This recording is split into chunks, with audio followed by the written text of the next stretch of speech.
네, 반갑습니다. 자, 오늘은 우리 11월 7일 이제 그 에스라 6장 1절부터 12절까지 말씀 하나님이 일하셔도라는 제목으로 말씀 나누도록 하겠습니다. 자, 우리는 사실 이제 어렸을 때 토끼와 거북이 같은 이야기들처럼 그 가운데서 어떠한 진리 같은 원리들을 좋아합니다. 그리고 그것이 마치 다 반영될 것처럼 사실 배우기도 합니다. 제가 어제 그저께였나요? 저희 아이 이제 그 받아쓰기를 봐줬는데 이제 문장 부호, 기호 이런 걸 배우는 거예요. 그래서 이제 그 마침표가 찍혀져야 되는 문장이 있는데 어떤 건 마침표가 있고 어떤 건 마침표가 없는 거예요. 마침표를 배우는 이제 단계인데. 그래서 너무 이상하잖아요. 그쵸? 이것도 왜 마침표를 여기는 찍었는데 여기는 안 찍었지 하고 이제 찾아보니까 이유가 이제 요즘 아이들이 그 받아쓰기도 급수가 있대요. 그래서 이제 5급 단계에서의 학습 목표가 뭐냐면은 이제 문장 부호를 배우기 시작하는 단계가 목표래요. 그래서 이제 맞춤표를 좀 찍기 시작하는 거지 모든 걸 완벽하게 찍는 거를 그 가운데도 목표로 하고 있지 않기 때문에 그 단원의 예로 나오는 모든 문장이 다 찍질 않은 거래요. 여러분 이게 이해가 되세요? 무슨 말인지? 그쵸. 그러니까 이 단계의 애들한테 문장의 모든 맞춤표를 다 찍는 것을 원하는 게 목표가 아니야. 이제 좀 찍어보는 게 목표야 하기 때문에 모든 예시들에 다 찍지를 않은 거래요. 그러니까 저는 사실 그 얘기가 꽤 설득력이 있어 보여요. 학습에 있어서. 그러니까 하나님이 우리에게 사실 이렇게 제가 아이들에게 무엇을 그래서 가르칠 때든지 또는 하나님의 말씀이 우리에게 적용될 때에도 보면은 항상 그 수준과 단계가와 목표가 있다고 느끼거든요. 그래서 어렸을 때 보면 예를 들어 토끼와 거북이 이야기처럼 거북이처럼 뭐 성실하면 돼라고 우리가 보여줘도 사실 우리가 살아간 현실에 보면 어때요?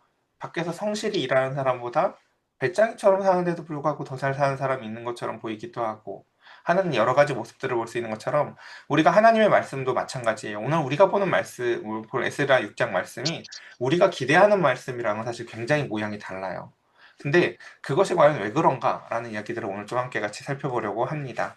먼저 이제 6장 천천히 읽어보도록 할게요. 이에 다리오 왕이 조사를 내려 문서 창고 곧 바벨론에 보물을 쌓아둔 보물 전각을 다 조사하게 합니다.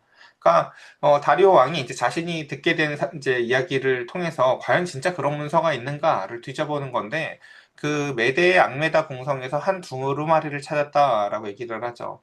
그러니까 그 오래전 그 고레스의 칙령이 우리 제가 사진 보여드렸던 거 기억나나요? 고레스 실린더 같은 것도 이제 발견되어서 아 이게 진짜 있었던 사실이구나라는 것들이 사실 이제 고고학적으로도 증명이 되었었는데 그 가운데서 어쨌든 이 조서가 이 당시에는 이제 어디에 있는지도 몰랐던 거죠. 그리고 심지어 이게 만약에 이게 잘 이행이 되어지고 이것을 중요하게 여겼다면 사실은 그 바벨론의 창고에 있어야 될 그 명령이 오래전 메대의 수도였었던 앙메다라는 궁성의 한 창고 둘에 어디에 박혀 있었던 거예요.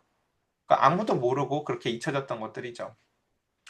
그래서 그 바벨론의 문서 창고가 아닌 앙메다 궁에서 발견된 두루마리를 통해서 우리는 그만큼 이 고레스 하나님의 은총을 속에서 고레스가 그들을 보내주게 했었던 그 명령이 담겼던 그 두루마리가 그 가운데서 많은 사람들에게 이제 잊혀져 있었다라는 것을 우리는 알 수 있고요.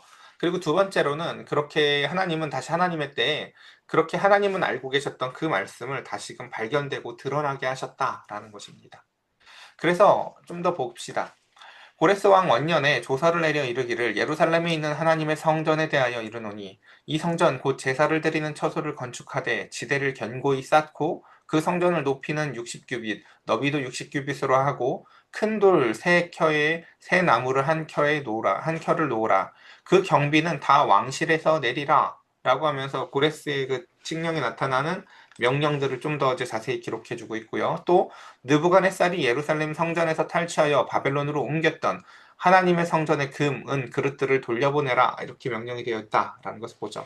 우리는 지난 시간에 예전에 다 배웠었어요. 이 금은 그릇을 돌려보내라는 명령이 단순히 그릇만 돌려보내라는 명령이 아니라 그 그릇과 함께 비유되어지는 예루살렘으로부터 갖고 왔던 모든 것, 즉 포로민들, 모든 사람들을 다 그들이 원하는 모든 사람들을 돌려보내라라는 명령이라는 것을 말입니다. 그렇게 예루살렘 성전에 가져다가 하나님의 성전 안 각기 제자리에 둘지니라 라고 하면서 이제 다리오가 이 명령을 보는 거죠. 아, 그 오래된 문서에 정말 저들이 말했던 게 사실이었습니다.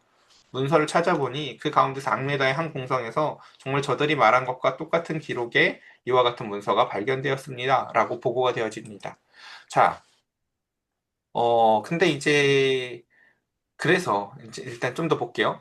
드디어 이제 다리오 왕이 다시 서신을 보냅니다. 여러분 어떻게 될까요? 다리오가 이제 오래전에 진짜 저도 저 유대인들이 말하는 게 사실이었구나. 그리고 그래서 그들이 짓고 있는 것이 그냥 그들이 임의로 하는 것이 아니라 사실은 고레스 왕의 명령으로 인해서 이렇게 되었던 거구나 라는 것을 확인하고 이제 드디어 다리오가 서신을 써줍니다. 봅시다. 이제 유브라데 강 건너편에 총독 다뜨네와 세달보스네와 너희 동관 유브라데 강 건너편 아비삭 사람들은 그곳을 멀리하라고 명령합니다. 방해하지 말라는 것입니다. 그러니까 다리오가 이제 모든 것을 파악했어요. 왜 여태까지 이 모든 것들이 이렇게 되는지. 왜요? 바로 그 중간에서 저 사람들이 그쵸? 가짜 뉴스를 통해서 변주하고 거짓으로 위조하고 그 가운데서 왕이 명령을 내려도 심지어 왕의 명령조차도 변조했다라는 것을 분명히 고레스는 이렇게 하라고 했는데 그 고레스의 명령이 이행되어지지 않은 이유가 봤더니 마치 이거랑 비슷한 거죠. 중앙정부에서 그 가운데서 그 지역에 이렇게 어려운 사람들 도와주세요라고 마치 재정을 내려보냈는데 그 지역에는 토들 같은 지방인 유지들이 알았다고 하고 받고 나서 그것을 그렇게 사용하지 않는 것처럼 왕의 명령이 그렇게 사용되어지지 않는다는 것을 또한 다리오 왕은 확인을 한 거예요. 그래서 하나님의 성전 공사를 막지 말고 유다 총독과 장로들이 하나님의 성전을 제자리에 건축하게 하라. 내가 또 조서를 내려서 하나님이 이 성전을 건축함에 대해서 너희 유다 사람의 장로들에게 행할 것을 알리노니 라고 하면서 왕의 재산 곧 유브라데강 건너편에서 거둔 세금 중에서 그 경비를 이 사람들에게 끊임없이 주어 그들로 멈추지 않게 하라 라고 놀라운 일이 벌어지죠. 지금 보면은 어때요? 지금 그 다리오는요, 그 고레스의 칙령이 아까 그런 내용이 있었잖아요. 기억나세요? 앞에 보면요. 뭐라고 돼 있어요? 그 경비는 다 왕실에서 내리라 라는 내용이 있었다고. 그러니까 그 고레스의 칙령의 내용을요, 다리오는 충실히 이행해요. 그렇게 되어 있었네? 라고 하면서 그러면 우리가 그쪽에서 거둘 세금을 그들에게 주어서 성전 건축에 쓰게 하라 라고 합니다. 그리고 어떻게 해요? 끊임없이. 그러니까 제때에 정확히 주라는 거예요. 그래서 원래 그들이 그 성전을 건축을 제재하려고 했었던 음모를 하나님은 다리오를 통해서 그들이 도리어 그것을 허락하게 하고 도리어 그것에 대하여 비용까지도 지원하게 하시는 것을 봅니다. 우리는 사실 출애굽 그 이집트 탈출기에서도 봤어요. 어때요? 하나님이 그들이 나와서 제사 드릴 것과 심지어 여인들의 장신구 그 모든 것들까지 이집트에서 갖고 나오게 하셨을 때 하나님은 그것을 가지고 나중에 성전을 지으신다고요, 사실은요. 그것처럼 그 가운데서 하나님은 하나님이 일하신 가운데서 모든 것을 하나님이 준비하신 하나님이십니다. 자, 그리고 또 그래서 구절에 이런 표현이 등장합니다. 또 그들이 필요로 하는 것, 곧 하늘의 하나님께 드릴 번제, 수송아지, 순양, 어린 양, 밀, 소금, 포도주, 기름을 예루살렘 제사장의 요구대로 어김없이 날마다 주어라. 라고 되어져 있습니다. 그들이 하늘의 하나님께 향기로운 제물을 드려서 왕과 왕자들의 생명을 위해 기도하게 하라. 이 내용은요, 심지어 고레스의 실린더에도 유사한 내용들이 기록되어져 있어요. 그러니까, 고레스가 이제, 그래서 이제 이런 것들을 통해서, 우리는 하나님이 어떻게 일하셨는지를 봤어요. 다리오 왕을 통해서 하나님이 그것을 발견되게 하였고, 성전을 다시금 재건하게 하셨다라는 것을 우리는 봅니다. 자, 여러분, 그럼 정말 어떻게 됐을까요? 이제 고레스의 그 칙령의 문서가 발견되고 다리오가 그것을 발견되어서 유대인들에게 이와 같은 은총을 베풀었어요. 하나님은 그것을 발견하게 하셨고요. 자, 이제 모든 일이 어떻게 풀릴까요? 잘 될까요? 잘 안 될까요? 그러니까 이게 이제 오늘 제목 기억나세요? 다시 맨 앞으로 가볼까요? 하나님이 일하셔도라는 제목으로 붙인 게 뭐냐면요. 하나님은 이렇게 일을 하셨어요. 하나님은 두루마리도 발견되게 하시고 그 가운데서 그것에서 다리오의 마음 가운데서 이와 같이 그것을 적극적으로 수용하게 하셨고 모든 진실이 드러나게 하셨어요. 중간에서 이놈들이 거짓말을 하는구나. 중간에서 이놈들이 문서를 변조하는구나 라는 것을 알게 하셨어요. 그래서 그것들에 대해서 심지어 페르시아의 세금을 그들에게 주어서 심지어 성전을 건축하라고까지 명령을 내리게 하셨어요. 아마 여기 우리 필세이사님이나 이제 이런 분들 계시지만 그런 걸 예를 들어보자고요. 직장 생활을 하는데 그쵸? 굉장히 제일 위에 있는 사람이 그분들 그렇게 고생한다고요? 라고 하고 어떤 은총을 하나님으로부터 받아서 내렸어요. 근데 여러분이 알아요. 여러분 바로 위에 있는 팀장이 그걸 주지 않는다는 것을. 예. 이런 일이 있을 수 있다는 거예요. 이런 일이 있을 수 있다는 거예요. 실제로 이제 성전 건축을 할 때 이 명령이 그대로 진행됐으면요. 성전이요. 솔로몬의 성전보다도 더 컸을 거예요. 규모가요.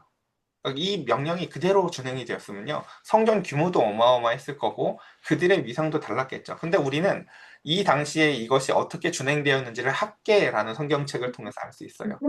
학계서를 보면은 뭐라고 돼 있어요? 학계서는 내내 너네 왜 성전 건축하는데 힘쓰지 않냐라는 혼내는 이야기예요. 그러니까 학계서의 내용을 보면 어때요? 1장 4절 읽어볼게요. 이 성전이 황폐하였거늘 너희가 이때 판벽한 집에 거주하는 곳이 옳으냐? 또는 8절. 너희는 산에 올라가서 나무를 가져다가 성전을 건축해라. 어때요? 그러니까요? 음, 다리오 왕의 명령이요. 이행되지 않아요. 이행되어지지 않아요. 사실은요. 네. 그러니까, 그러니까 우리는 이런 것을 통해서 이제 그럴 수 있죠. 그냥 아무것도 모르는 상황이면 눈앞의 상황만 보면 뭐예요? 하나님이 하는 일이 뭐야? 라고 보여요. 그쵸? 우리는 왜냐면 나한테까지 이게 제대로 전달되지 않았거든요. 나는 뭐 하나 받은 게 없거든요. 성전 건축 안 하냐고 오히려 선지자가 와서 자꾸 혼내요. 야, 니네 집은 니네 집 문만 달려 있으면 다냐? 성전 문 저거 안 보이냐? 예를 들면 저희 교회 막 의자가 낡았죠. 하나님이 그런다고 쳐보자고. 야, 너희 집 의자 같으면 저런 낡은 의자 쓰겠냐? 교회 의자 안 보이냐? 뭐 이런다고 쳐보자고. 그쵸? 얼마나 황당해요. 그쵸? 근데 심지어 하나님은 사실 다 일하셨어요. 어떻게? 누군가를 통해서 사실은 무엇을 보내셨다고요. 근데 그것이 교회에 전달되지 않는 것이에요. 황당하죠. 그럼 중간에서 가장 큰 문제가 사실은 누구라는 것을 알 수가 있어요? 하나님이 명령하셨지만 그것을 준행하지 않는 사람들이라는 걸 알 수 있어요. 이것은 꼭 비단 비신자만 의미하는 것이 아니에요. 하나님이 그 가운데서 신자를 통해서든 비신자를 통해서든 어떤 명령을 내리셨을 때, 말씀을 하셨을 때, 그리고 그들에게 그와 같은 은혜를 주셨어도 그 중간에서 사람이 그것을 행하지 않았을 때 우리의 현실은 크게 변하지 않는 것을 보게 됩니다. 물론 우리가 이제 어, 이런 것은 있죠. 적어도 그 명령으로 인해서 방해는 못해요. 이제 크게 방해는 안 해요. 그렇게까지 이제 전처럼 못하죠. 군사력을 동원해서 이런 짓은 못하지만 그전보다 나아졌다고는 하지만 하나님이 애초에 명령하셨던 것들이 그대로 준행되진 않았다라는 것입니다. 자, 그래서 오늘 이제 일단 뒤에 본문 다 읽고 본문 얘기를 해볼게요. 내가 또 명령을 내리노니 누구를 막론하고 이 명령을 변조하면 그의 집에서 들보를 빼내겠다. 그러니까 왕이 정확히 뭘 알아요? 내가 이렇게 해도 중간에 이것들이 변조될 위험이 굉장히 크다는 걸 왕이 지금 이미 지금 다 파악하고 있어요. 왜요? 애초에 고레스의 그 칙령 자체도 그 내용이 그렇게 담겨져 있어도 이것을 왕이 모르게 어디 두루마리를 어디서 처박아 놔서 왕도 모르고 내 주변 사람들도 아무도 모르게 하고 그래서 내가 그걸 조사하라고 해서 겨우 찾아서 어떻게 나왔는데도 불구하고 이것을 또다시 명령한다고 해도 이게 이대로 시행되지 않겠구나라는 걸 왕도 알아요. 그래서 또다시 이런 명령을 내리죠. 그를 그 위에 매달게 하고 그의 집을 이로 말미암아 거름더미가 되게 하라. 만일 왕들이나 백성들이 이 명령을 변조하고 손을 들어 예루살렘 하나님의 성전을 헐진대 그곳에 이름을 두신 하나님이 그들을 멸하시기를 원하노라. 나 다리오가 조서를 내려놓으니 신속히 행할지어다 하였더라.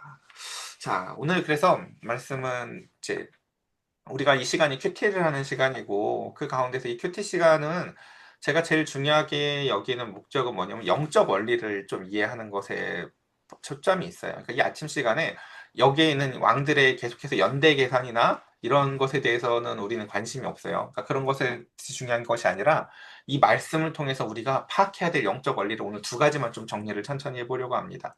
첫 번째는 뭐냐면요. 첫 번째 영적 원리는 하나님이 일하셔도 왜 우리의 삶이 이러한가를 잘 보여준다라는 거예요. 하나님이 일하셔도. 하나님이 이거보다 일을 어떻게 더 해요. 그쵸?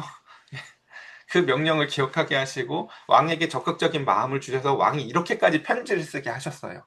그럼에도 불구하고 그들에게 있어서 사실 커다란 변화가 잘 생기지 않았다라는 것. 그리고 우리는 그러니까 큐티를 할 때 그래서 항상 우리를 착한 사람, 우리를 주인공, 우리를 다윗, 우리를 요셉 이렇게만 두고 생각할 수 있지만 사실 우리는 그 가운데서 이 중간에 명령을 변조하는 사람이 우리가 될 수도 있지 않은가라는 것을 생각할 수 있어야 돼요. 하나님이 우리에게 주신 은혜대로 우리는 과연 그것을 잘 준행하는 존재인가라는 것입니다. 학계나 스가랴에 보면요, 하나님이 명령하셨을 때 이런 말 하지 않는다고요. 내가 왕을 통해서 분명히 모든 것을 응답하였거늘 그 중간에 이런 일이 있다. 이런 설명 없어요. 그냥 하나님은요, 또 그 백성들에게는요, 너희들이 할 것들을 너희들이 스스로 할 것을 또 명령한다고요. 그래서 첫 번째는 요 원리들을 우리가 꼭 기억하셨으면 좋겠고요. 두 번째 이야기를 좀 생각해 보려고 하는데, 그럼 이런 상황을 어떻게 돌파하고 살아가야 할까요, 여러분? 우린 이런 상황도 또 하나님 탓같거든요. 보통 제가 예전에 항상 상담해 보면 그래요. 하나님이 이렇게 역사하셔도 우리에게 무엇이 이렇게 오지 않잖아요. 그럼 사람들은 또 하나님 탓을 한다고요. 제가 이걸 깔끔하게 그렇게 정리를 해요. 세상이 이렇게 어지럽고 더럽고 그 가운데서 이해되어지지 않는 이유는 선한 것은 다 하나님으로부터 말미암았고 악한 것은 다 사람으로 말미암았다라고 설명을 해드려요. 하나님으로 말미암은 선한 뜻이 분명히 왕의 마음에 준행이 되었어요. 근데 그 가운데에서 그 하나님이 명령하셔도 그 중간에 그 딜리버리를 하는 사람들이 악한 마음을 가지고 얼마든지 그것을 폐기하고 변조하고 그 가운데서 실체가 없도록 만들 수 있다는 것이 또한 사람의 존재라는 것을 우리는 이 시간에 봅니다. 그럼 우리는 그 시간에 하나님 저희 안 받았어요 하고 일러야 될까요? 어떻게 해야 될까요? 그 상황 가운데에서. 그럴 것 같지 않죠? 예? 그쵸? 놀랍게도요, 하나님의 백성들이 그 상황을 돌파하는 것은 무엇이냐면요, 그리하지 않을지라도 그 맡은 바 자리에서 자신의 최선을 다하는 것이에요. 그래서 저는 이 얘기를 좀 해보고 싶었는데, 이런 상황을 돌파하는 키워드가 있는데, 그 키워드가 뭐냐면은, 본문하고 안 맞아 보일 수 있는데, 그래서 여러분들이 내가 이 단어를 꺼내면 갑자기 째려볼까 봐 내가 말을 못 하겠는데, 여러분, 이런 상황을 돌파하는 키워드가 뭘까요? 혹시 아시겠어요? 자, 방금 여러분 이 상황을 생각해봐, 이 상황. 맨 위에서 어떤 사람, 하나님이 분명히 그 사람을 통해서 제일 위에 있는 상급자를 통해서 우리에게 은총을 베풀어 줬는데 우리 상황이 크게 변하는 게 없어. 그쵸? 뭐 근무표도 너무 나쁘게 짜지 않게 하고 그 가운데서 이와 같이 은총을 막 베풀어 주려고 분명히 하나님이 일을 했어. 맨 윗사람에게는. 근데 그 가운데서 바로 위에 있는 사람이 그 대부분의 은혜들을 걷어갈 때 우리는 어떻게 이 상황을 돌파해 나가야 될까요? 저주기도? 저 중간에 저 뭘로 이 상황을 돌파해야 될까요? 말도 안 된다고 할까 봐 계속 말하기 무서운데, 문사예요, 사실은요. 제가 신앙생활 해가면서 항상 이런 상황들을 마주할 때마다 하나님 앞에 기도하면서 이해한 하나님의 나라의 영적 원리는요, 그럼에도 불구하고 감사하는 것이에요. 제가 감사가 인간한테 얼마나 안 어울리는 건지를 정말 적극적으로 많이 배우는데, 그래서 예전에는 오죽하면 이제 한국 교회에서 한 10년, 15년 전에는 감사일기 쓰는 게 유행이었거든요. 그러니까 뭔진 모르겠지만 감사하면 좋은 일이 일어날 거야 하고 감사를 억지로라도 하자는 어쨌든 그런 취지의 이야기였는데 그게 사실 어 이렇게 중간에 어떠한 내용들은 사실은 좀 맞지 않아도요. 사실 영적 원리는 맞기는 해요. 그게요. 그러니까 분명히 우리에게 주어진 상황 가운데서 우리는요, 그 모든 것 가운데에서 감사할 수 있는 통찰력을 가질 수 있어야 돼요. 뭐라고 감사할 수 있어야 될까요? 먼저 하나님의 신실함에 대해서 감사할 수 있어야 돼요. 하나님이 우리를 잊지 아니하시고 하나님이 일하셨다라는 것. 그러니까 우리가 하나님이 하시는 것이 다 당연한 것처럼 보이잖아요. 마치 저도 아이들이 잠들고 나면은 집을 싹 청소하고 날마다 먼지를 닦고 그 가운데서 아이들은 식탁에 앉아서 밥 먹고 잘 먹으면 칭찬받고 기껏해야 좀 더 크면 그릇 싱크대에다 갖다 놓는 것까지 하면 칭찬받아요. 하지만 아이들은 알지 못하죠. 이걸 장봐오고 이걸 사올 때 무엇이 아이들한테 필요할까 생각하면서 그것을 사오고 그것을 누군가는 농사지었고 누군가는 물에서 건져 올렸고 그 가운데서 이 많은 과정이 있다는 것을 알지 못하죠. 그냥 아이들은 그 식탁 앞에 있는 음식을 보면서 뭐만 해요? 맛이 있네, 없네. 나 이거 말고 다른 거 먹고 싶었는데 밖에 보지 못하는 눈을 갖는다고요. 마치 그 철없는 아이들처럼요. 사실 되게 많은 신자들은요. 자신에게 주어진 상황이라는 식탁 앞에서요. 그 소리만 해요. 아, 내 상황이 여전히 변한 게 없네. 이게 어떻네, 저렇네 말이죠. 우리에게 하나님이 훨씬 더 좋은 식탁을 준비하셨었고, 그 중간에 누군가가 실력이 없어서, 그 중간에 누군가가 변조해서 우리 앞에 하나님이 원하시는 뜻대로의 식탁이 우리에게 전달되지 않을 수 있어요. 하지만 그럼에도 불구하고 우리에게 중요한 것은 무엇이냐면요. 애초에 하나님이 저곳에서 발송하셨던 식탁이 무엇인지를 알아가는 것이에요. 그리고 그것에 대해서 하나님, 내 앞에 놓여진 상황이 하나님이 주어지는 은총의 그릇의 모습을 담고 있진 않아도 그 가운데서 불구하고 그 하나님의 신실함을 바라보며 우리는 감사할 수 있어야 합니다. 하나님이 그렇게 일하시는 분이라는 것. 그래서 내 앞에 놓여진 상황 가운데서 나는 그것을 다 알 수 없지만 그 가운데서도 불구하고 이 모든 것 너머에 우리는 감사할 수 있는 영적 원리들을 여러분들이 꼭 깨달으셨으면 좋겠습니다. 이거 그거랑 똑같아요. 해봐야 알아, 이건요. 이건 꼭 해보셔야 돼요. 네. 그러니까 머리로 납득되어지는 내용이 아니라, 이상하다. 우리 옛날에 우리 필사했님한테 우리 목사님이 상황을 바꿔주는 게 아니라 하나님은 그걸 이겨낼 수 있는 힘을 준다고 하던데 라고 했던 거하고 사실은 일맥상통하는 이야기예요. 분명히 하나님은 일하셨고 인간의 악함으로 인해서 그 상황이 우리에게 제대로 와닿지 않았을 때에도 우리는 그 하나님과 여전히 소통할 줄 아는 우리가 되었으면 좋겠습니다. 오늘 말씀을 이렇게 두 가지로 정리해봤어요. 첫 번째는 그래서 하나님이 일하셔도 상황이 왜 이런지. 두 번째, 그 상황이 이럴 때 우리는 그 상황을 어떻게 돌파해 나가며 살아갈 수 있을 것인지에 대한 두 가지 이야기들, 감사에 대한 이야기를 살펴보았습니다. 오늘 저와 여러분들의 그 답답해 보이는 상황 가운데서도요. 그러니까 그렇게 생각하세요. 중간에 변조한 놈들이 있구나. 하나님은 우리에게 분명히 예수님도 그 얘기를 하잖아요. 악한 놈도 자기 자식한테는 좋은 걸 줄 아는데 하물며 하늘의 하나님께서 우리에게 얼마나 좋은 것을 주시길 원하시고 하늘의 하나님께서 우리에게 얼마나 성령을 주시기를 원하시는데 중간에 그것을 그쵸? 변조하고 두렵게 하고 하나님을 바라보지 못하게 하면서 우리가 그것 가운데서 낙심할 때가 얼마나 많은지 몰라요. 그때 여러분들과 제가 두어야 될 시선은 무엇이라고요?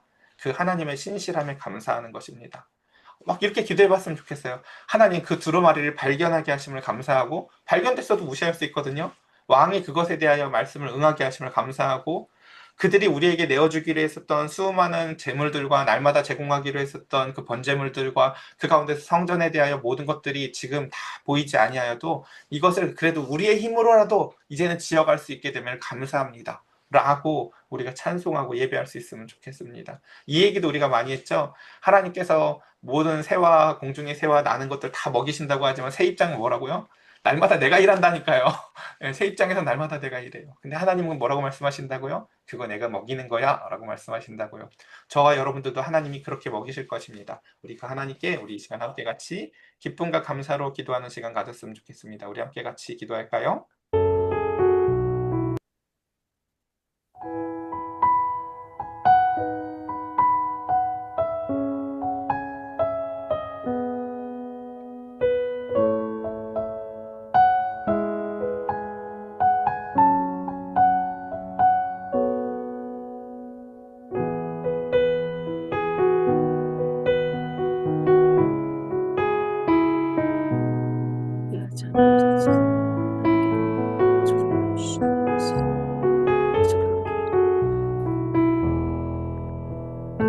불쌍히 아버지 조상에게 하고 그 명령대로 주님 안에는 끊임없이 아버지 있었거든요.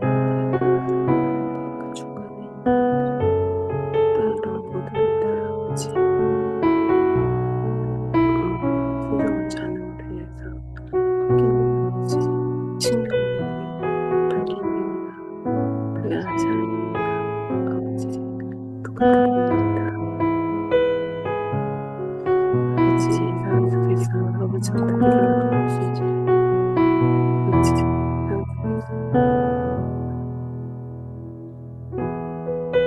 아버지 사랑 속에서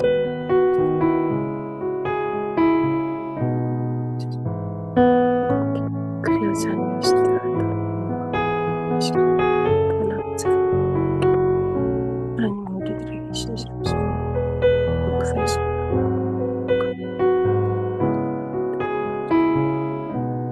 아버지 아버지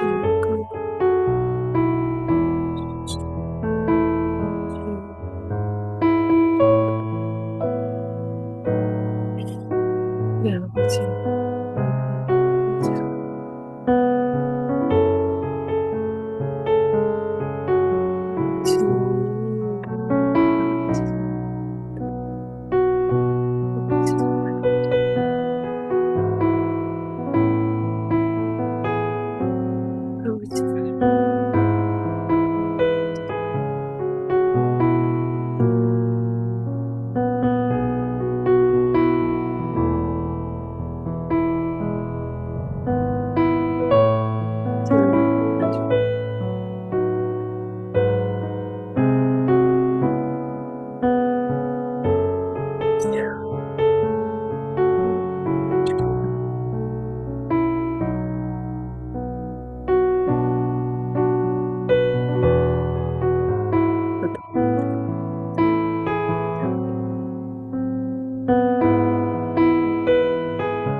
기도드리겠습니다.